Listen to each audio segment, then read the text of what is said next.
Frontproof Media, we're here with a fight talk. We're going to talk Errol Spence, Kell Brook. This is the post-fight reaction.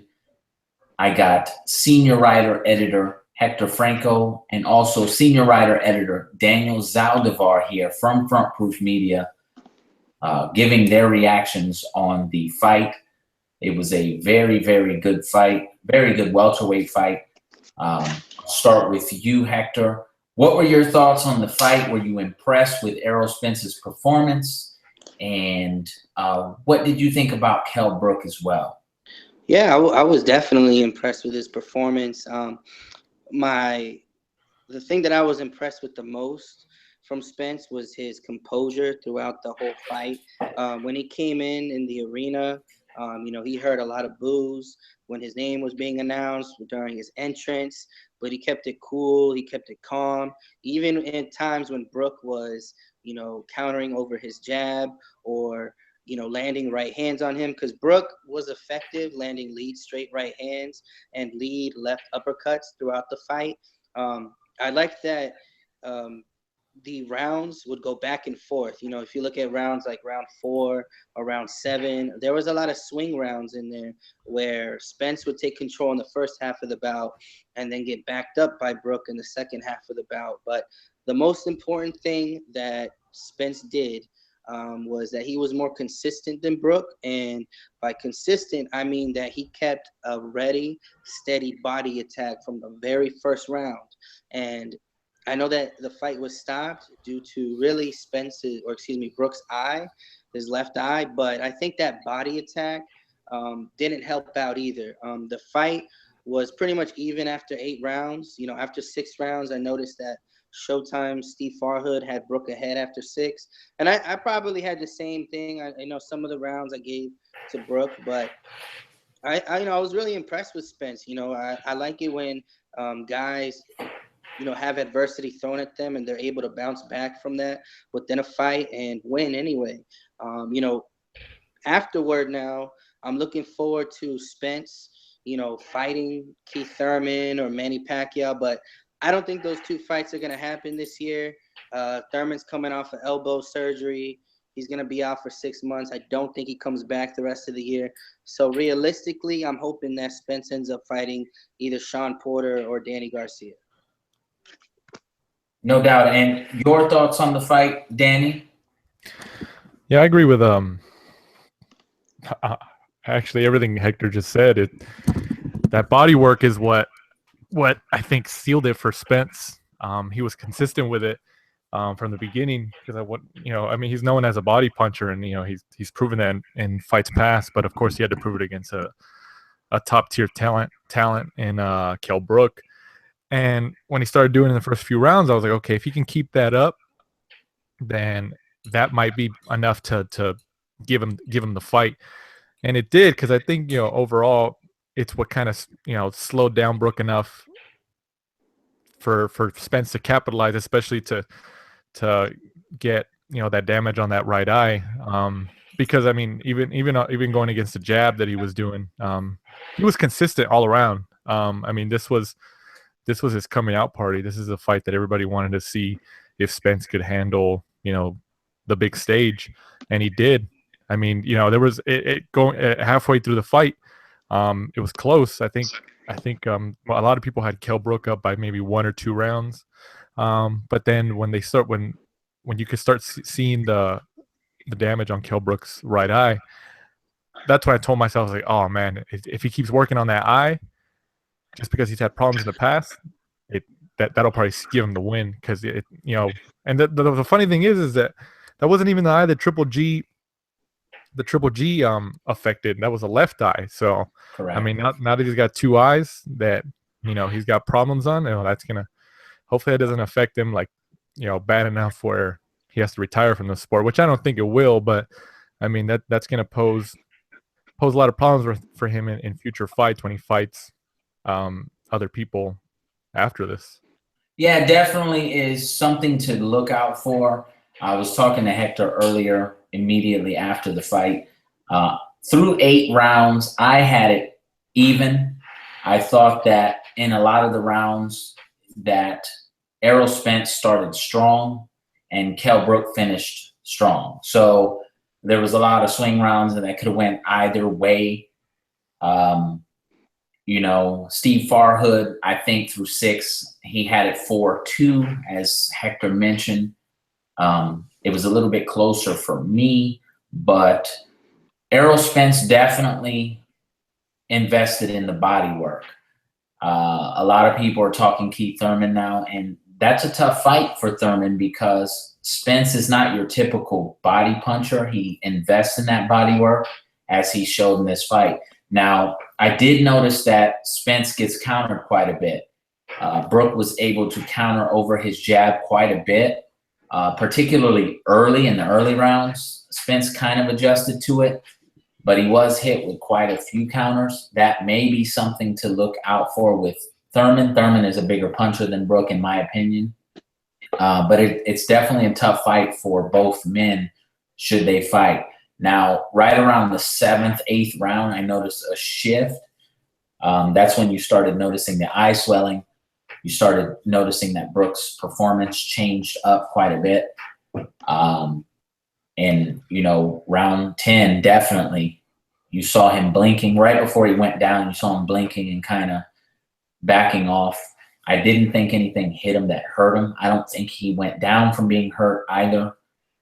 I think it was just a matter of his eye was damaged. I'm interested to see exactly what the extent of the eye injury is. But, you know, Spence showed up.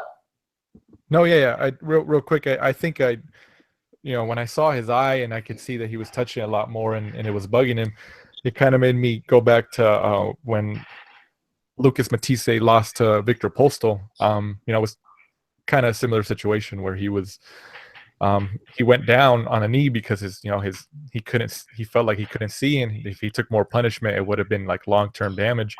So I mean, I saw some people on social media saying, "Oh, he quit."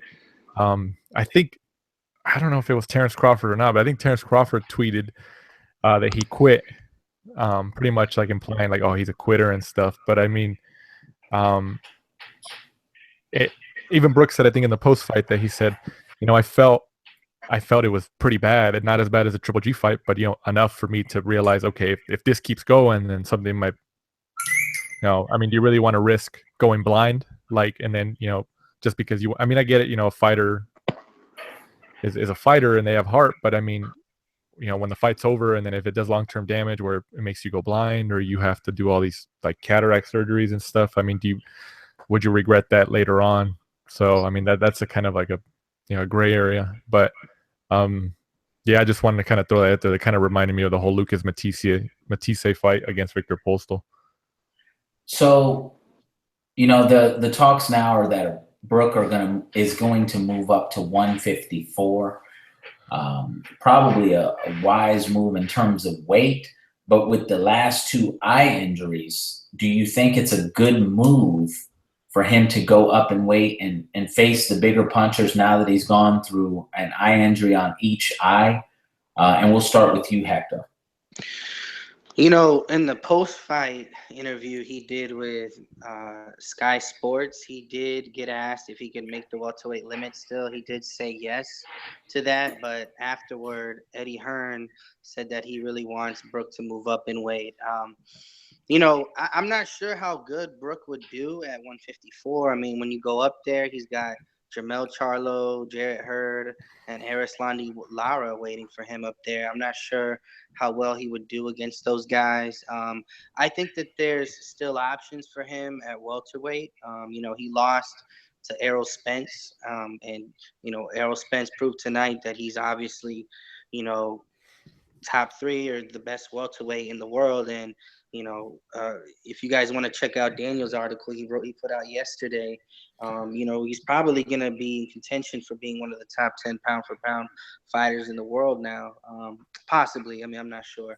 But I think that Brook should probably stay at welterweight or, you know, make a big fight with Amir Khan, especially if he's unsure about, you know, his eyes. You know, it's probably time to make that fight and kind of get that cash out before it's too late, before, you know, Khan gets knocked out again or something else happens to his eye. But, to kind of straightforward answer your question, I think he's kind of stuck in between a rock and a hard place. I mean, yeah, it's hard to make welterweight, but I don't think that there's necessarily bigger fights or easier fights awaiting him at the 154-pound division. I agree. What are your thoughts on that, Daniel? Yeah, I agree. Of course, there's bigger money fights for him at 147. And I guess how I view it, at least in my opinion, he didn't really lose. Like, it wasn't a detrimental loss because he was in the fight. He was definitely in the fight. And if it would have went the distance at the pace it was like going earlier in the fight, then it would have been, I wouldn't, it could have been a draw or it could have been a split decision, majority decision. I think they're gonna probably, Eddie Hearn's probably gonna reach out to Khan, and see if maybe there's interest there, which I wouldn't see why there wouldn't be, so they can sell out like a Wembley Stadium for that fight or something. But I'd be surprised if he moved up to 154. But maybe Eddie Hearn feels that all those opponents at junior middleweight might be a little less competitive in terms of skill than the fighters at 147. So I mean, I guess it's like a 50-50 shot if he moves up or not. But I think Hector said the same thing, but I think he stays at 147. The Amir Khan fight obviously is an attractive fight, being that they are country mates. Amir Khan's been calling him out for quite a while. I think it'd be probably the biggest money fight for him, for both of them really right now at this point in their careers. It's a relatively safe fight in terms of taking damage. I don't think Amir Khan is going to inflict quite the amount of damage that Errol Spence did, nor Triple G. So it'd be a big money fight for him. I think that'd be a good fight for him right now at this juncture in his career. Now, moving on to Errol Spence. After the fight, he called out Manny Pacquiao and Keith Thurman. Seems like Manny Pacquiao is the target of a lot of guys nowadays, being that, he has the legacy that he does, being an 8-time world champion. Keith Thurman obviously being the unified welterweight champion. Give me your thoughts on that fight between Keith Thurman or Manny Pacquiao. We'll start with you, Hector Franco, and then go to you, Danny, and I'll give my thoughts immediately after. I think that a fight between Thurman and Spence would be a good fight. It'd be it'd be a competitive fight. I guess it's hard to kind of step back. And after, Spence won tonight, I think a lot of people are going to, pick him over Thurman. The fact is, Thurman is going to be coming off of surgery. I don't know how that will affect him going into a fight with Spence, if he'll take a tune-up beforehand. Just looking at them in the ring, I would have to favor Errol Spence myself. I think that the body attack that Spence does would really prove detrimental to Keith Thurman. And then the other thing that would also give Thurman trouble is Spence's jab, which he used at great lengths tonight. And was probably the catalyst to, Brook's eye getting damaged. So I would definitely favor Spence. And then Pacquiao, Spence, I'll have to see how Pacquiao looks against Jeff Horn. That's kind of a gimme fight, but I've been saying this for years. The guy is 38 years old. If you train in the Philippines only and you're a full-time senator and half of that training camp is with Freddie Roach, half of it isn't, eventually that's going to catch up to you. And, it might not be Jeff Horn, but, if he steps in the ring with Errol Spence, it might be reminders of Terry Norris, Sugar Ray Leonard from way back. So I get the feeling that if that fight were to happen, Spence would probably retire Pacquiao. But, at the same time, you never know, because Pacquiao is unorthodox, he's awkward, and he may be able to still trouble these guys. And, personally, I still think that he would probably give Thurman trouble. But especially another guy like Danny Garcia too. But I look forward to seeing that fight. But like I said earlier, I don't think it's gonna happen this year. I think we're more likely to see Errol Spence against Danny Garcia or against Sean Porter. Danny? I don't see Spence getting any type of shot at Pacquiao because 2 words: Bob Arum. Bob Arum is not going to make that fight. I would, and I think somebody tweeted. I saw a tweet earlier that said, "Oh, Pacquiao's not going to want any part of Spence after this fight," and I don't know. I really don't see that. I really think that if they told Pacquiao, like, hey, we want you to fight this guy, you'll make a lot of money, it's a unification bout. I don't think Pacquiao cares. Like, I think he's just at the point where he's just going through the motions. But I think it's all Bob Arum. If anybody's gonna fight Pacquiao to get that rub, if he wins, it's gonna be Terrence Crawford. Because why? Because he's a top-ranked fighter. I mean, come on, man. Like, the guy won.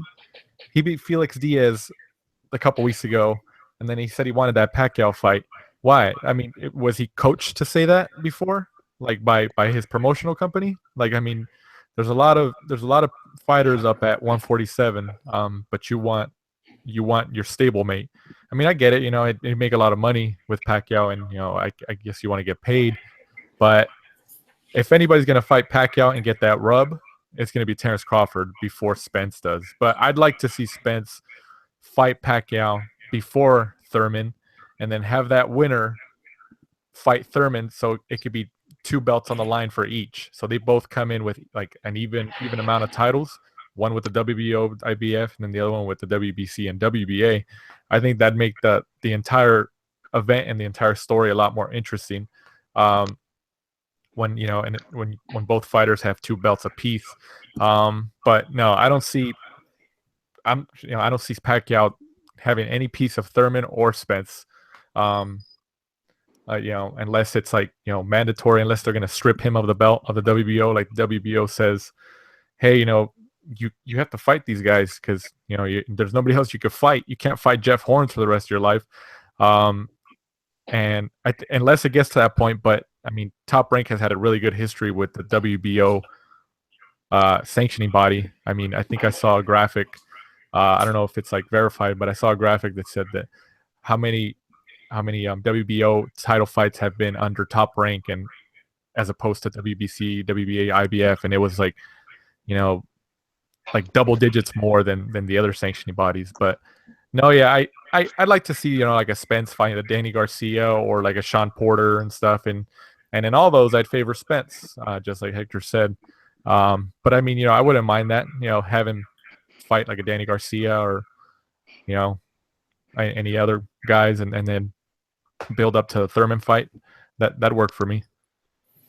So here's the thing, in terms of a Spence Thurman fight, Thurman is a bigger puncher than Brook. He's more athletic, in my opinion, as far as his movement, his agility. He's a more agile fighter. If you go back in Thurman's history, he used to just run guys over, knock them out, hence the name One Time.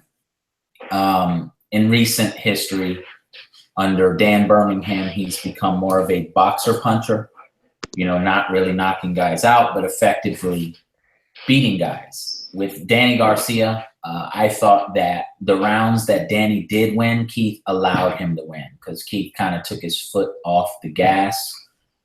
I think that Keith had shown a lot in that fight as far as his skill. Danny Garcia is no slouch. I don't think Danny Garcia isn't necessarily an elite guy. I think he's a very good welterweight.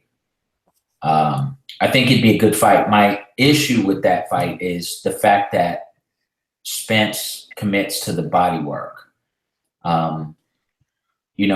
People want to go back with Thurman and Collazo, the punch, but that punch would have hurt anyone. And that's a punch that it happens in boxing. Look at Oscar De La Hoya against Bernard Hopkins. He stopped him with that. That's just something that happens. It was placement of the punch and it landed perfectly, and no one lets Thurman off the hook about that. We've been to multiple training camps, and the question always comes up, how are you going to handle the body work of this person or that person? And he's shown time and time again that, it hasn't stopped him. In fact, with the Collazo punch, he didn't even go down. So I don't think that the criticism for his ability to take body punches is relatively warranted. I don't think, he's not been knocked down by a body punch. So, in fact, if you go back, he's knocked down quite a few people with body punches himself. I don't think that's a big issue. My issue is the fact that Errol Spence commits to the body work. As you saw tonight, in every round, he landed multiple body punches. And every chance he got, he threw body punches. So maybe not the fact that could stop Keith, but it definitely is going to trouble him because Keith likes to move. So that's going to slow down some of that movement. Keith is also shorter than Errol Spence. Errol Spence is a little bit longer and a southpaw. So I think that would give anybody trouble. What I would like to see is how Errol Spence would deal with, one, the movement of Keith, and two, the punching power, because the punching power hasn't gone anywhere. He just hasn't really focused on using it like that.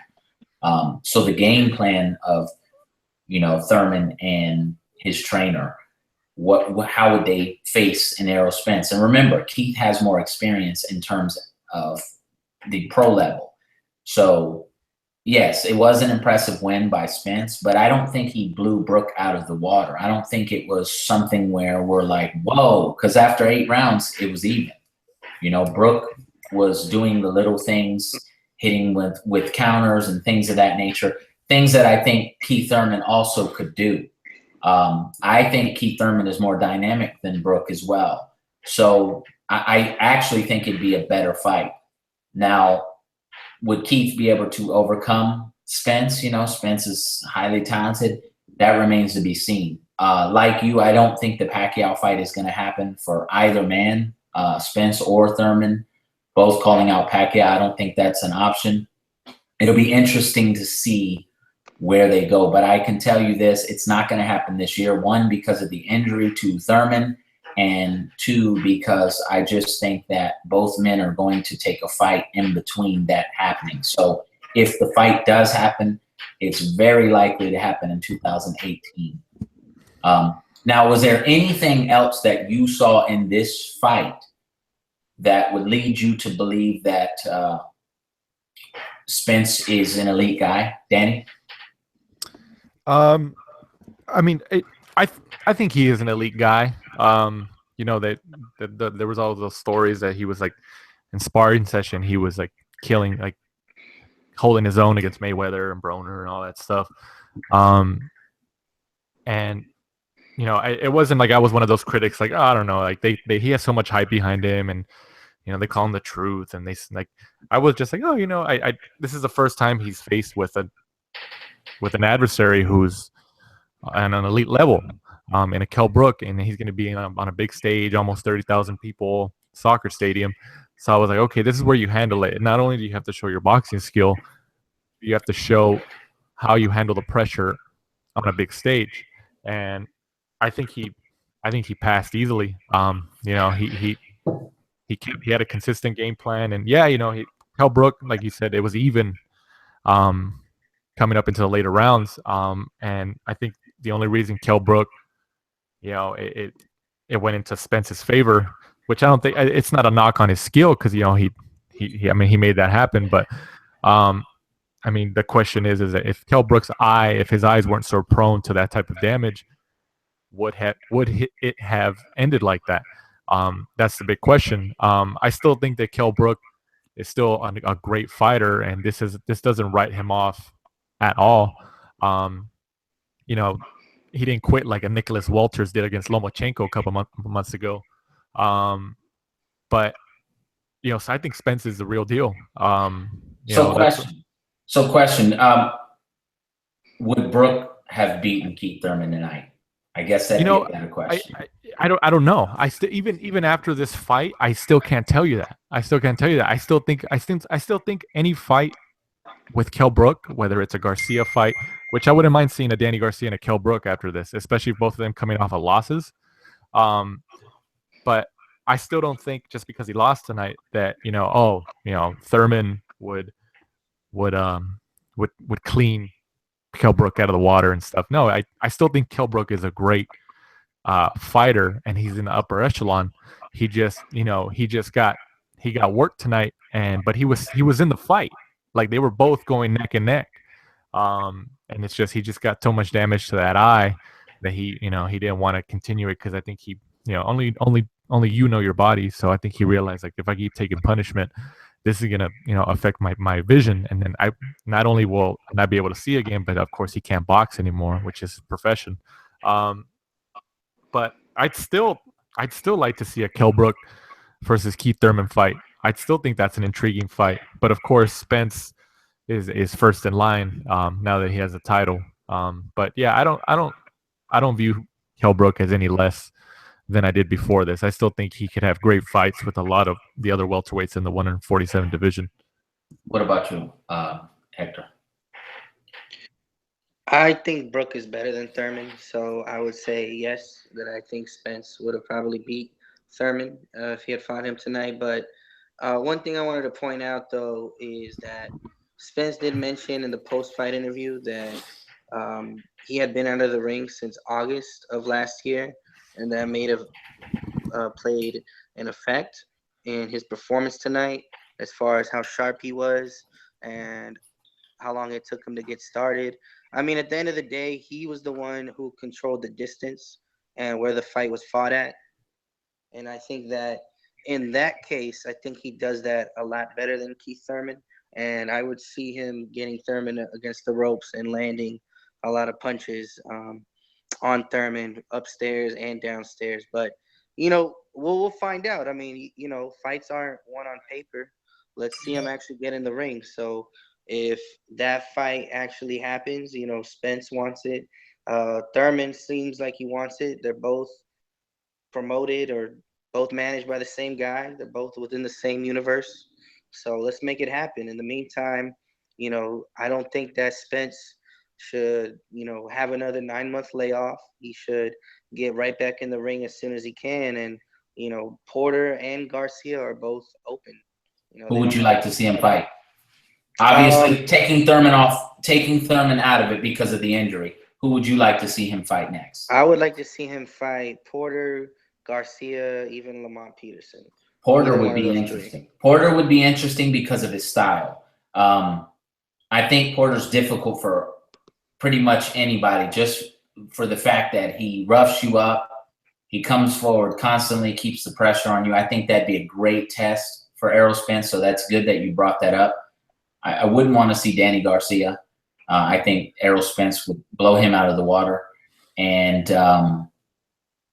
Porter, that's a interesting matchup. Do you think they can make that happen? Yeah, absolutely. Why not? Porter was at the fight. He was there posting all through his social media that he was pulling for Spence. He had given multiple interviews with Spence about the fight, giving him pointers. So I think that they could definitely make the fight happen. I don't think that their friendship would have any kind of sustainability to stop that fight from happening. So I definitely think it could happen. And, especially for Sean Porter, who's a guy who needs to stay active, he needs to get another fight, whether it's with Spence or not. And I think that, right now, both guys, would provide for an exciting fight. Although I do wonder, with Spence being a southpaw, and both guys like to go to the body and both guys like to fight on the inside, how much of a factor of headbutts would play if a cut could happen to Spence or Porter, which would cause the fight to stop. Danny Garcia should, be campaigning to fight Spence or to get a fight with Porter because he just lost. If he feels like he beat Thurman and he really believes that, then, he should be gunning for another world champion. So why not fight Spence? If he feels that he's a better fighter and he feels like he's one of the best and he's constantly overlooked, then, get back in and prove it. These guys need to keep fighting each other. Let's not make fights like Brook Spence the exception in boxing. Let's try to make this more of the norm, so these guys keep on fighting each other, and I hope that happens. Okay, so both of you who are with me now, Spence Garcia, who do you like? Go ahead, Daniel. Spence Garcia. Yeah. I like Spence.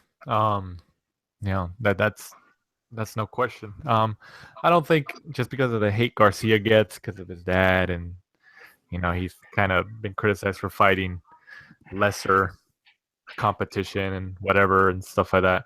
I don't think Garcia is not gonna put up a fight, but I don't think he's gonna put up the fight that Kell Brook put up against Spence. I think Kell Brook is better than Danny Garcia.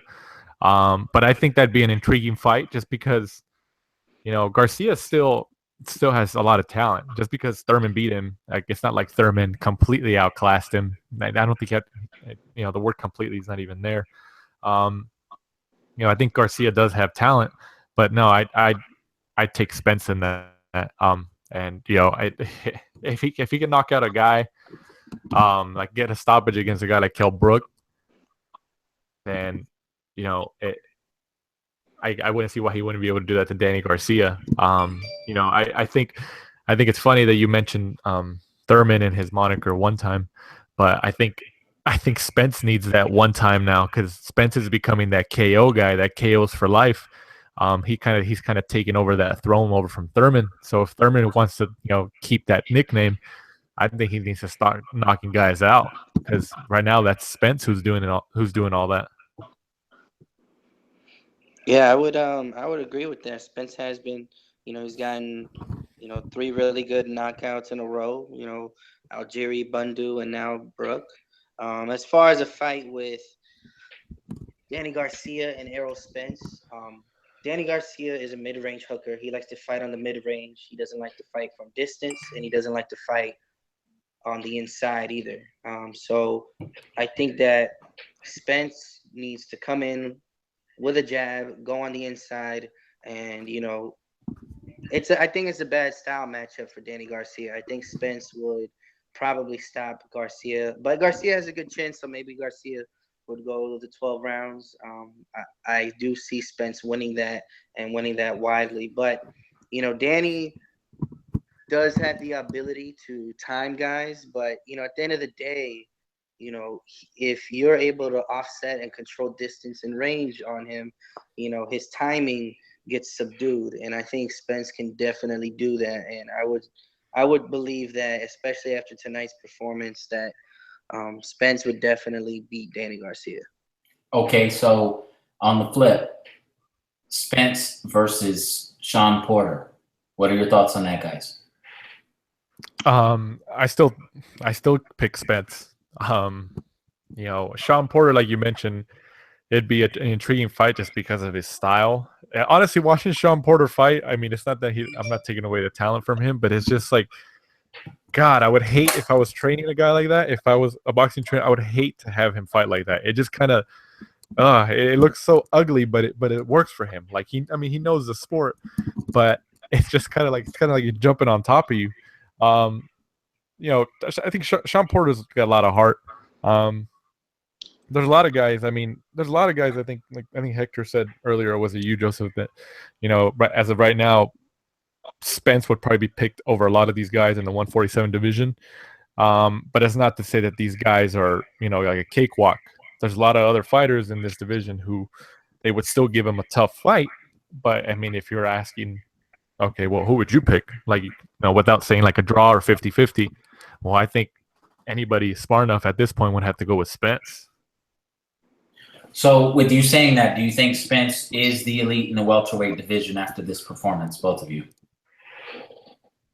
I think he is. Just because it'd be one thing if he won today in a split decision or majority decision or unanimous decision or something, but it's another thing because he literally stopped him. Like, he didn't make that 10 count. That's why they stopped it. Yeah, I know it was because of the eye, and but I mean, at the end of the day, he stopped him. Like, he inflicted enough damage to stop an elite welterweight champion in Kell Brook, and I mean, I guess that's what they call him, the truth. I mean, and I don't see any of the other guys knocking people out.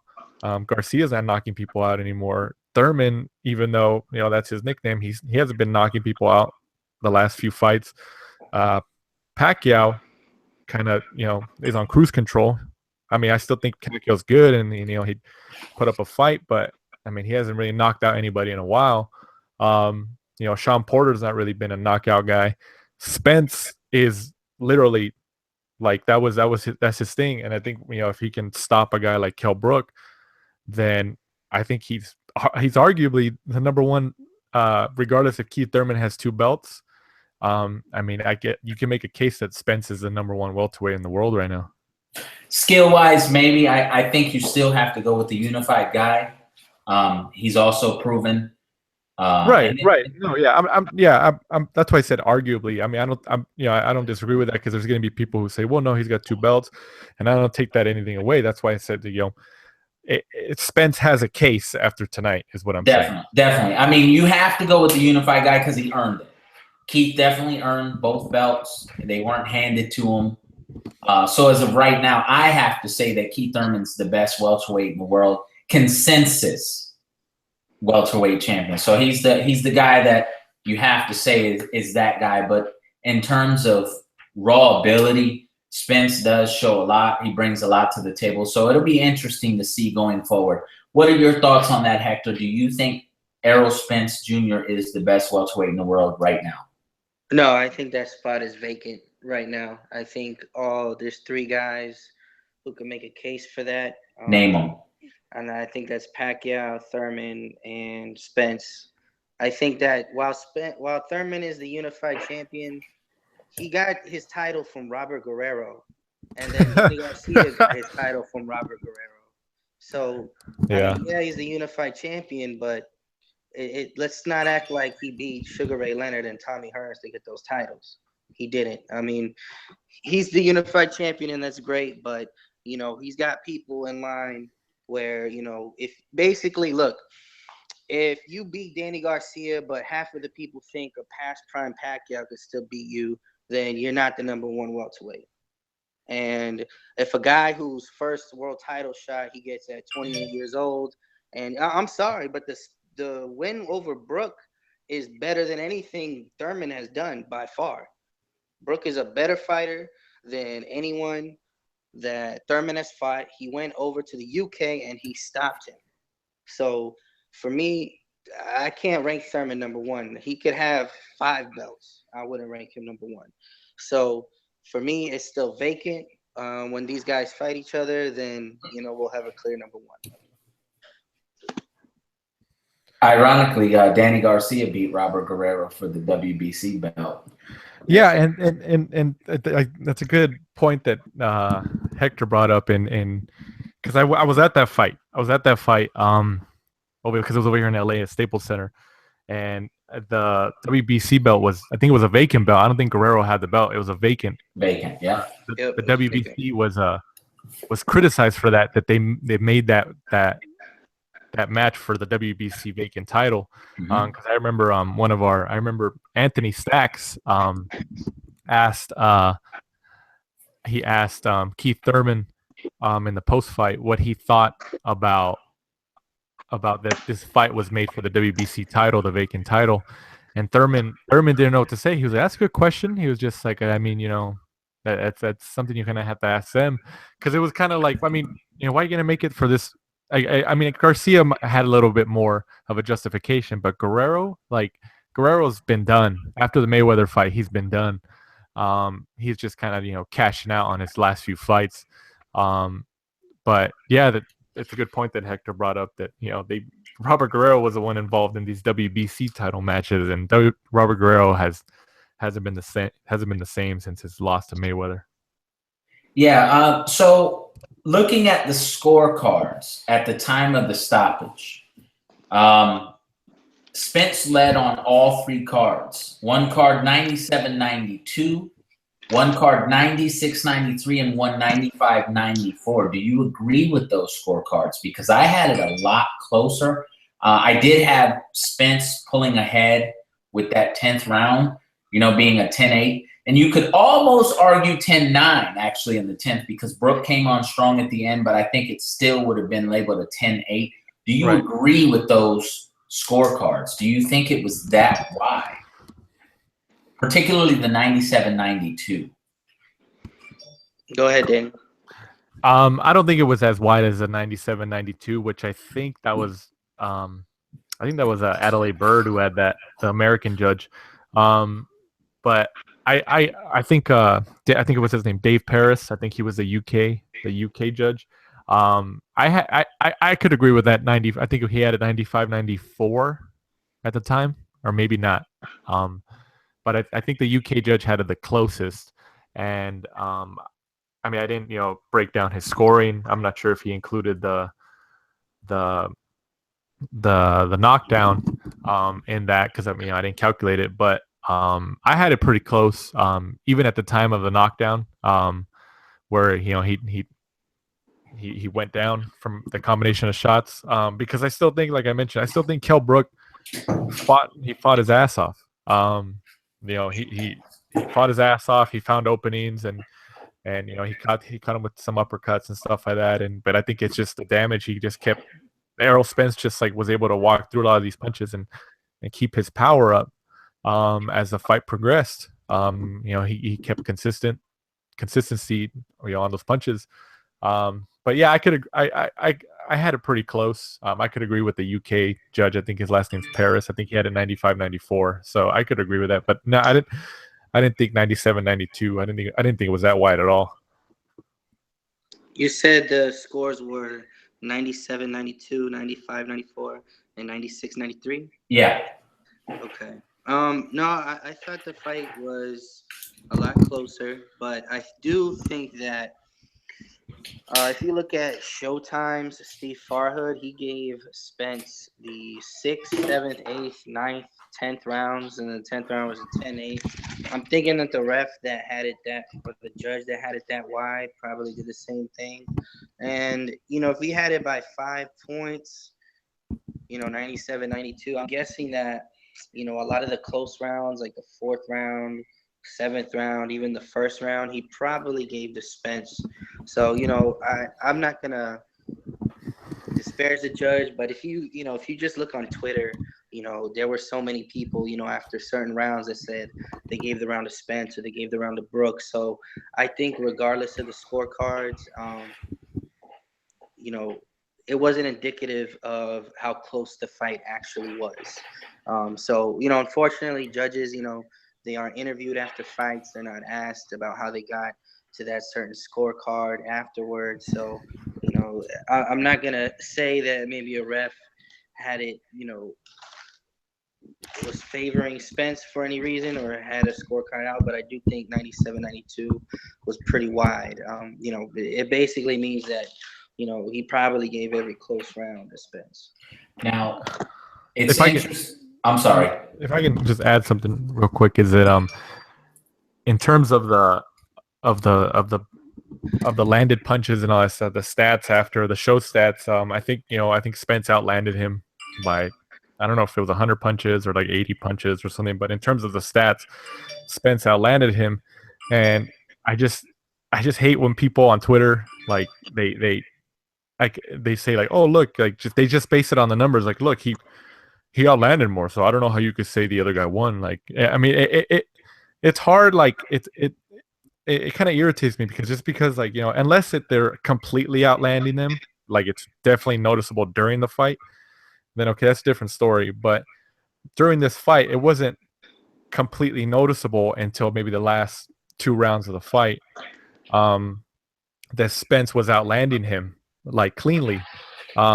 But you always see your Twitter warriors saying, look, like they bring up the stats like, oh look, I remember that happened with Triple G and Danny Jacobs. All the Triple G fans came out and said, well look, he outlanded him. I don't know why everybody's crying it was a close fight. Like everybody's so stupid but it's those type of fans that say that, you know, they try to justify just because it's their favorite fighter and stuff like that. You know, I just wanted to add that because that kind of irritates me. Well, I'm kind of glad you said that Hey, because hold on here just a sec. Sorry to interrupt, but I'm just looking on Twitter, and apparently a UK website, mirror.co.uk, is Yeah, they're pretty reporting big. that Brook suffered another broken eye socket in the fight with Spence via Wow. Eddie Hearn. So It's pretty I guess bad. if anybody out there, you know, Daniel brought this up earlier, that Terrence Crawford, and it was him who said that Brook quit. You know, if we're gonna kind of, you know, give guys in MMA, you know, a break for quitting, you know, when they're in chokeholds and stuff, I think that the same needs to apply in boxing, where, you know, we shouldn't chastise, and I don't think people really were on Twitter anyway, but, you know, I don't think Brook should be labeled a quitter, especially finding out now that, you know, if he has a broken eye socket in his last 2 fights, he's gotten one in his left eye and his right eye now. So we need to get a story up on that as well.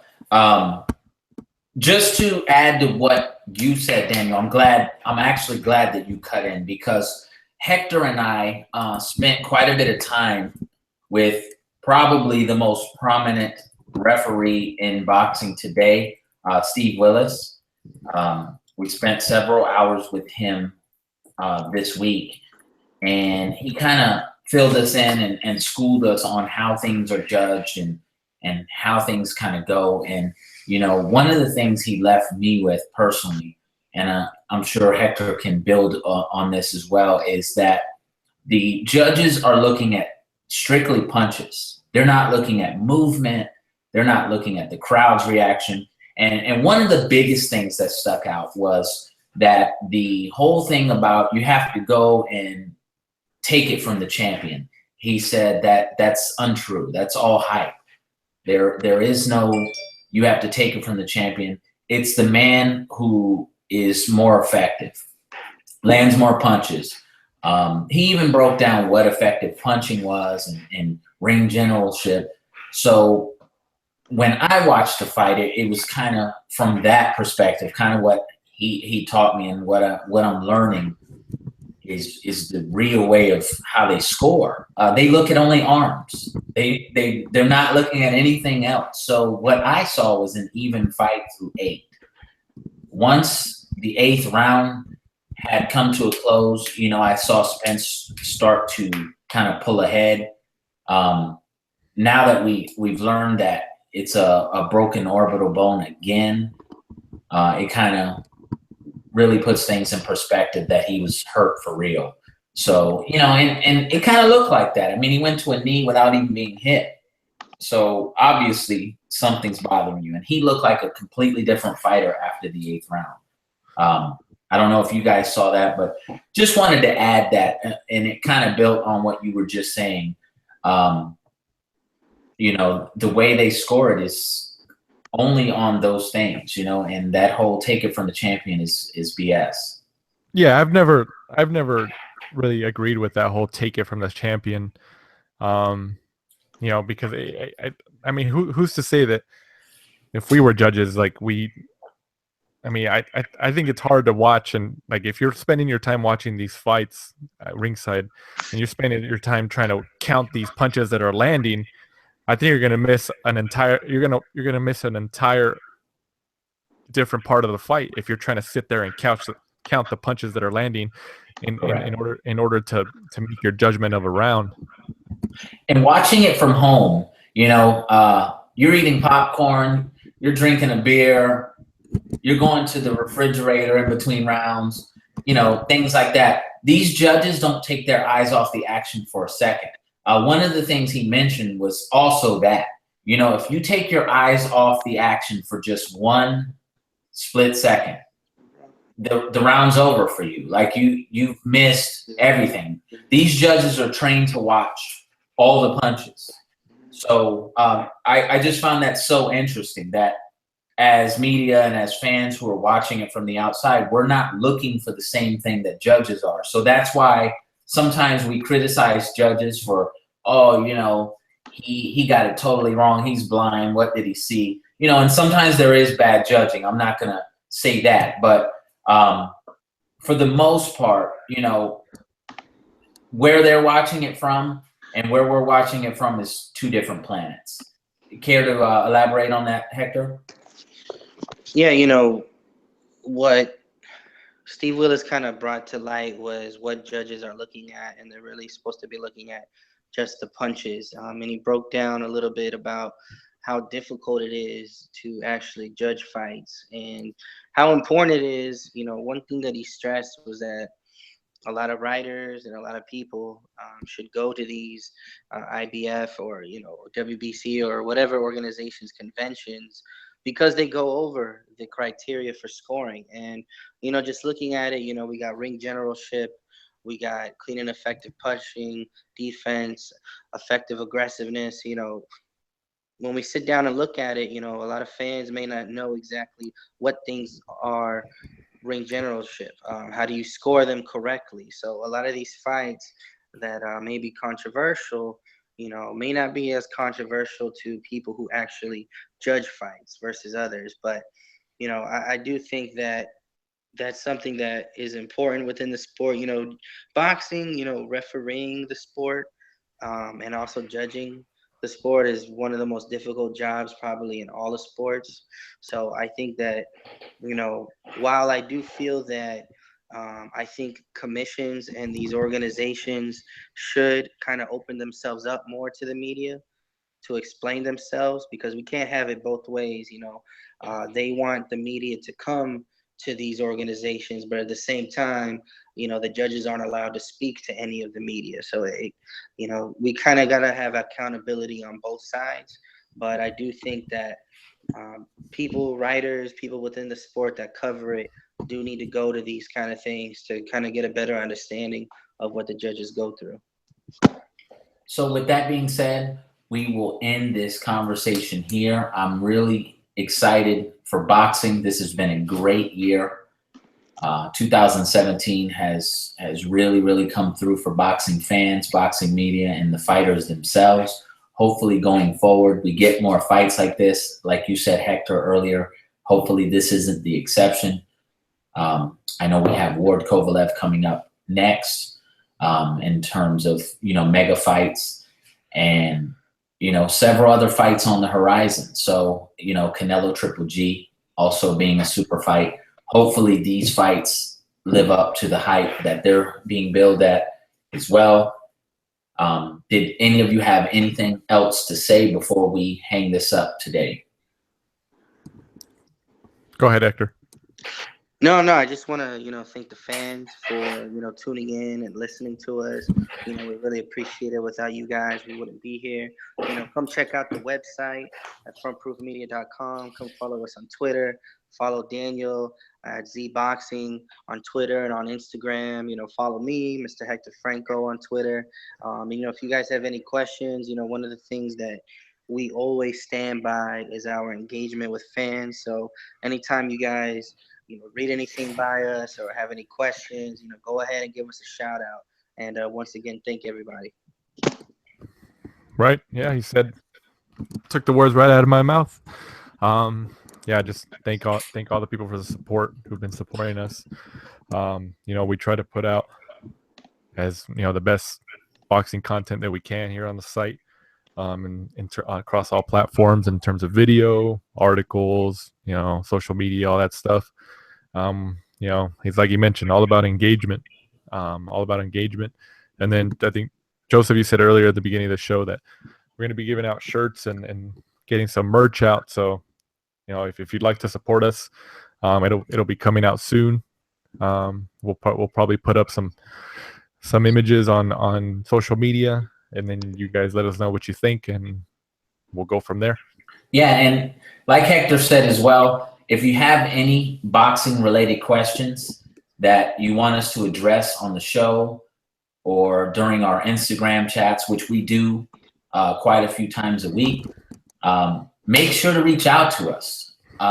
We enjoy engaging with you, the fans, because we're fans as well. Although we're media, we also enjoy being boxing fans. So we never lose sight of where we came from or who we are. So you're very much a part of what we do. So if you have any questions at all, send us a message on Facebook, the Frontproof Media page, also Twitter at Frontproof Media, Instagram or at Frontproof Media. And also, if you have images or whatnot you want us to take a look at, tag us. Hashtag Frontproof. We'll make sure to check those out and give our feedback. Again, thank you for tuning in today. We really appreciate all the support that we get. And we will be back next Wednesday at 10 p.m. Eastern to have another boxing chat. And we want to hear what the fans think. We're looking for a new name for our podcast. We also look to do a live call-in show very, very soon. So if you got a creative name, we're open to that. We want to hear what the fans think about that. Thanks again for tuning in. Have a good day.